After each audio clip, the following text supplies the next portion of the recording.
3 பேரும் பார்த்தீங்கன்னா அங்கேருந்து நடக்க ஆரம்பிக்கிறாங்க. அப்படி நடந்து போகும்போது தான் ஒரு ஸ்கூலை வந்து பார்க்குறாங்க. அந்த ஸ்கூலில் வந்து ஏதோ ஒரு மியூசிக் சவுண்ட் வந்து கேட்டுட்டு இருக்க.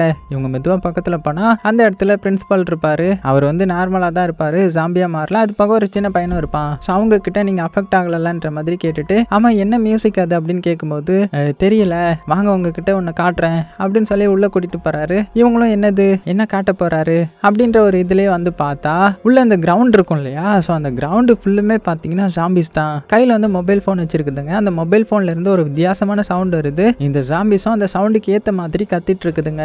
ஸோ இதெல்லாம் பார்த்துட்டு அந்த பிரின்சிபல் என்ன சொல்றாருன்னா, இப்படி தான் இது சவுண்ட் விட்டுட்டு இருக்குது. ஸோ நைட் ஆனால் அது இப்படி ஆயிடும் போல. ஸோ என்ன பண்ணலாம், இவ்வளோ ஜாம்பிஸ் இருக்குது அப்படின்னும் போது கண்டிப்பாக அதை நம்ம கொலை பண்ணிடலாம் அப்படின்ற மாதிரி இங்கே இவங்க வந்து ஐடியா கொடுக்குறாங்க. அப்படின்னா பக்கத்தில் ஒரு ட்ரக் இருக்குது, இந்த பெட்ரோல்லாம் ஏற்றிட்டு போகிற ட்ரக்கு. ஸோ அதை வச்சு நீங்கள் பெட்ரோல் மட்டும் மேலே தொளிச்சு விட்டுருங்க, நான் வந்து ஃபயர் பண்ணிட்டேன் அப்படின்ற மாதிரி பிரின்சிபல் சொல்ல